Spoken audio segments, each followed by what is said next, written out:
mbili kukaponya chisankho ndife oyamika chifukwa mwaonetsa kuti ufulu umuna umenyera ndinoyo mwatuluka mbiri ndipo mmene machitira zikuoneka kuti ino anthu odekha anthu omvera ngodya zinayi ndithu aumodzi ozipatsa ulemu pamasankho amene ali masankho amene ali woyambirira chipangire ili masankho ajana bidwawa nda DPP nde masankho ano ndi masankho ama yako nde tukuthokozani kwambiri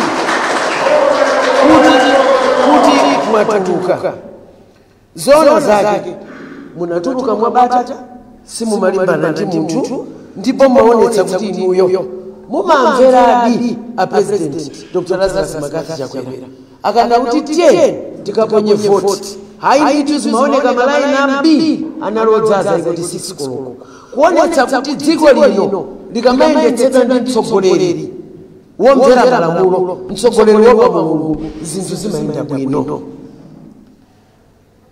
Tufuna tikuthokozeni Malawi aliyese amene anapita kukaponya vote yake zaonetsa kuti demokrasi iyi ndi yanuni ndipo mumayilemekeza ndipo inuyo mudziwa kuti Malawi ndi mmodzi.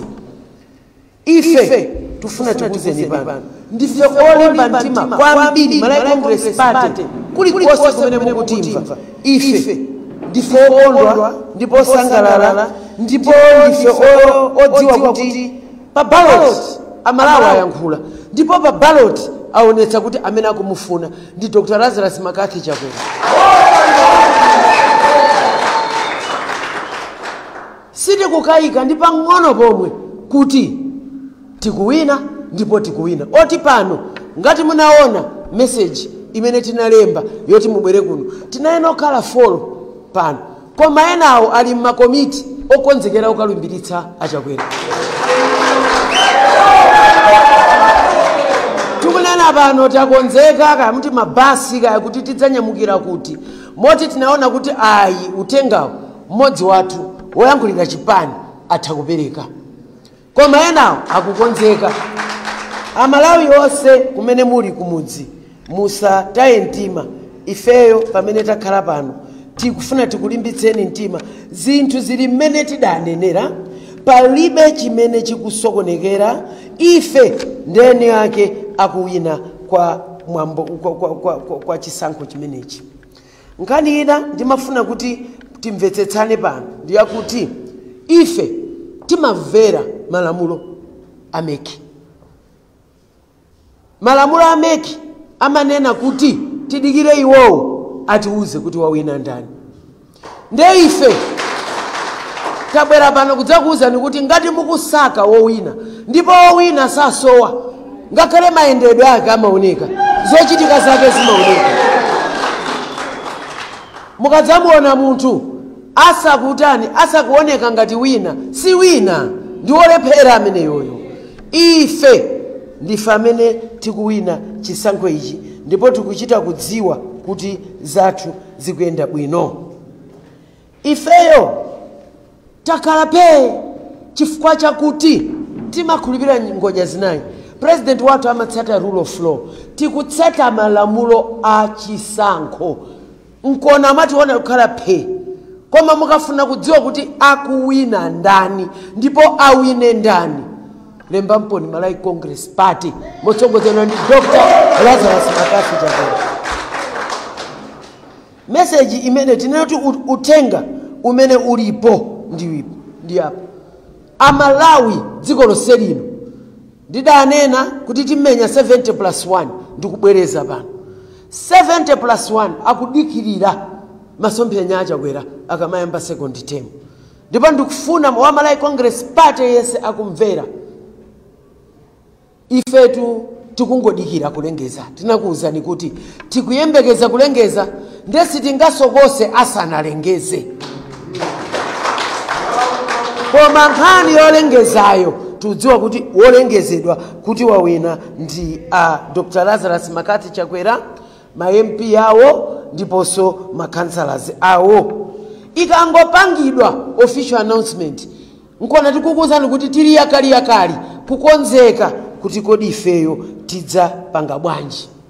Musakaike, musadandaule kalikose. Ifeyo ndi ana Malawi Congress Party. Iyi ndi MCP. Iyi ndi imene ili mboma. Iyi ndi imene ikupitiriza. Dr. Lazarus Makathi Chakwera ndi amene akuwina ndipo ndi amene awine. Ifeyo pamene takhalapa tifuna tiyankhule ndi supporters athu. Musapange chiwawa. Dzuwa salozerana. Sagenda mopanda mango. Khalani pe zonsezi zili m'manja mwa Mulungu. Ndipo chimene tikupempha ife, official announcement ikapangidwa, anzathu ena onetsani kuti nanunso muli mdemocracy. Mumamvera. Chifukwa even ifeyo tabwera pano kudzanena kuti ife ndife okonzeka. Kutanthauza kuti nanunso tengerani phunziro. Akati ayankhula ameki, inu mutani kodi? Mumvere mene tumvera ife. Tabwera pano kutsata mtendere, kutsata bata, ndipo tikunena kuti wina aliyese asasokoneze kena kalikose. Ambuye salephera, Mulungu salephera. Malawi Congress Party ikuwina, wina asasokonezeke. Anthu otsogola sachititsa ziwawa. Ngati wina wake akuganiza kuti akutsogola sapanga ziwawa, amangotsogola ngati mmene tichitira ife. Oti mukationa ife ndezimene mtsogoleri amapanga. Takonzeka chisangalalo chadzaoneni. Chifukwa apapa tonse tidzati wagonjetsa Ambuye. Malawi Congress Party ndikunena pano tili m'mamitingi chifukwa tifuna tikhale ndi chisangalalo choonetsa kuti kunja kuno kuli Mulungu. Kunja kuno kuli Mulungu amene sadzalola kuti Amalawi avutike. Ine ndanena kuti kufunika kwa izi tufunika tiyankhule kuti maiko enawo sadzitimva. Utenga wanga amene ndinabweretsa short ndingopereka mu chizungu. The Malawi Congress Party MCP extends its heartfelt gratitude to all Malawians for turning out in large numbers and for conducting themselves with calm, dignity and unity during this historic election. Truly, this has been the most peaceful and inspiring electoral process in our nation's history. A proud reflection of how our democracy is coming of age. The MCP-led government has shown that under the responsible leadership, elections can be managed transparently, fairly, and effectively. We are filled with confidence and joy that the trust Malawians have expressed at the ballot box will translate into an emphatic victory for the Malawi Congress Party. Malawi Congress Party has won the election, but as winners, we are exercising restraint and not causing havoc. The message from the people is loud and clear. They believe in the vision of Dr. Lazarus Makathi Chakwera and in the 5 thematic areas that form the backbone of our development agenda. As a law-abiding and democratic party, we will patiently wait for the Malawi Electoral Commission to make the official announcement. But make no mistake, I'm going to repeat, make no mistake, our confidence is at an all-time high and the path ahead is bright with the victorious promise. Victory is certain. We look forward to Dr. Chakwera's second term, a term that will deliver even more transformation, prosperity, and unity for all Malawians. To our supporters across the country, remain calm, remain proud, hold your heads up high, and remain hopeful. We are winning this election. Winners do not cause havoc. They celebrate with peace and dignity. Together, let us await the official confirmation of our collective victory, knowing that Malawi has already spoken. Victory is ours and victory is certain.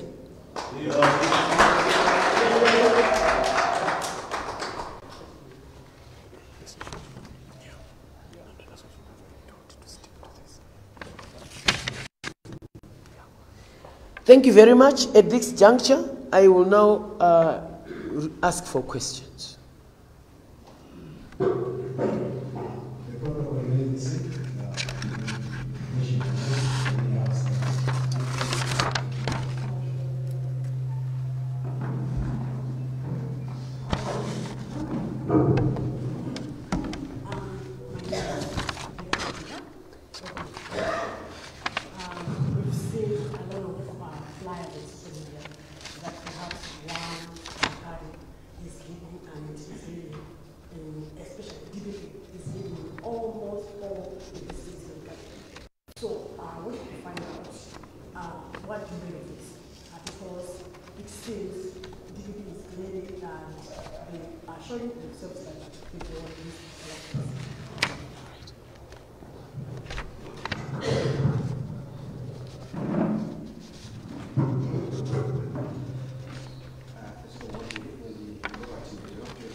Ndikuyamikeni poti patsira mafunso amenewa akuonetsa kuti mukuwafunira Malawi zabwino.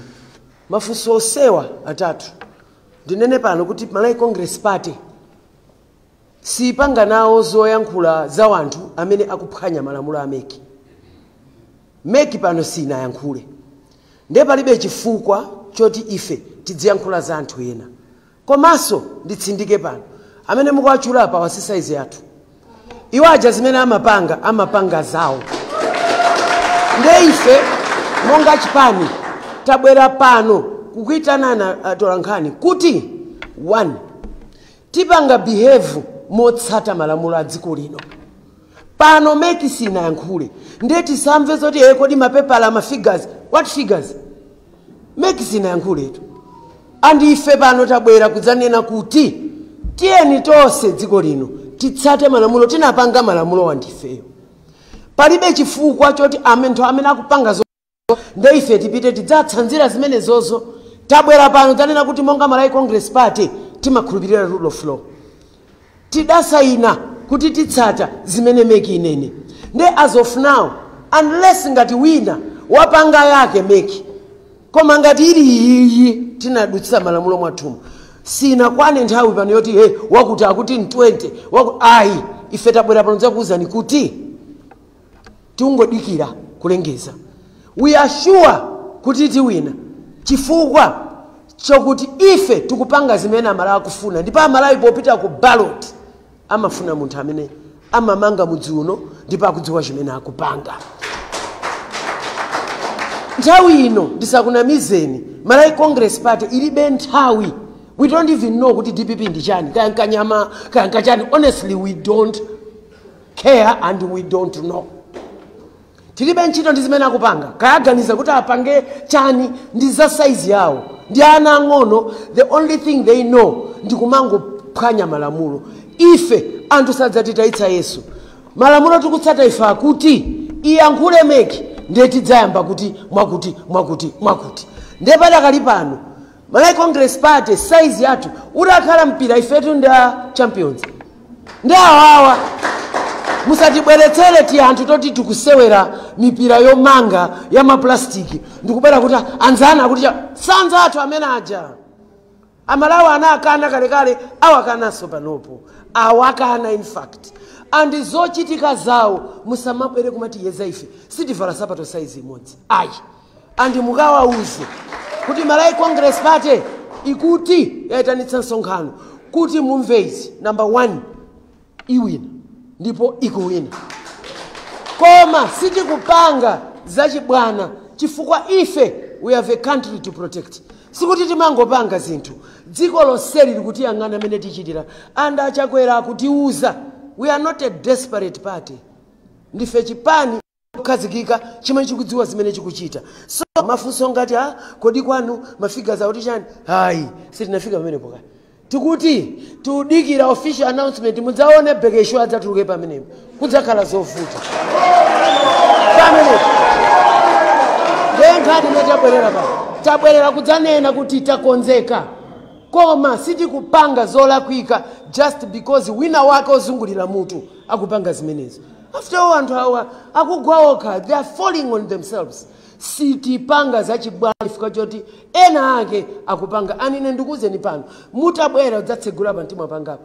I don't know muchitonduzo kuti what is DPP, what is chani. I don't know them. Ine chimene ndikudziwa ine ndi chakuti we are Malawi Congress Party and we are winning. Tikungodikira in fact chikuti vuta ife ndikuyembekeza. Vuto tu ndikuyembekeza ifika tamba kuyembekeza kale ndiye vuto ndilo mwere oti press conference kwauza ma members nkona maona tayuza mawoti bata frankani ndiyo yembekeza kuti kodi tipanga bwanji chifukwa kuwina ndibwereze pano anu wake chisankho ichi anu wake kuwina ndi Malawi Congress Party. Sanje tuchitipa ma members athu osajolika inu ndanu wake inuyo kuli kuwasa mwene munga angane chisankhochi tikuwina ndife and musababaike kaya wina achita utani kaya wina aganiza kuti adzigudubuka kadzitani tikuti ikamati akuyankhula mudzaonanso nokha kuti kodi big ndani tonse tudziwa and ndi Malawi Congress Party. So ndisaname, I think in English I'm just going to say Malawi Congress Party will not even engage issues of what the Parallel Center is saying. No. What we've come here to say is, as winners of this election, which we are conducting ourselves in a character befitting of a leader and a winner, which says you don't go declaring yourself if you know you have won. That is character befitting of people who are suffering from an inferiority complex. If they don't have a political inferiority complex, there is no need. In fact, I will summarize this by saying, a zebra does not need to tell you that it's got stripes. It doesn't need. And we are winning this. We are winning it. All we are waiting for is the official announcement. Don't mistake our silence to be submission to loss. No, we've won. We have not. Don't mistake our silence to mean that someone else has won. No. Our silence is because we are following rules of MEC. And when MEC speaks, you will see how loudly we celebrate. Let me repeat. and I'll say it in Chichewa. Musatione kukhala chete kuganiza kuti muganiza kuti ndeti kuvomera kuti taluza. Ife sitinaluze. Tikukhala chete chifukwa timatsata malamulo. Andi dziko lino chonde ilemekezeni Malawi Congress Party apatseni ulemu Dr. Lazarus Makathi Chakwera chifukwa akutsata malamulo. Duyo ndikutsata malamulo. Ndikupempeni tosa amene tilipo. Chonde ma supporters athu musaope musakayike tili chete chifukwa choti dzuwa salozera. Anu wake chiti ndife.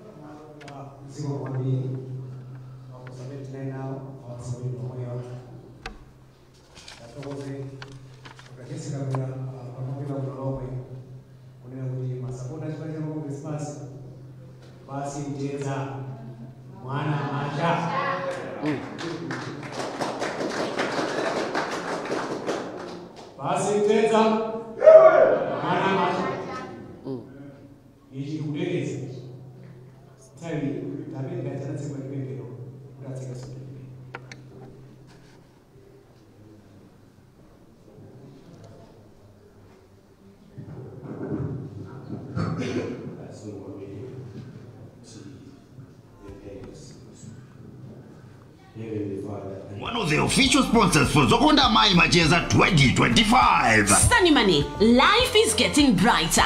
What really attracted us to MBC, it is Zokonda Mai program.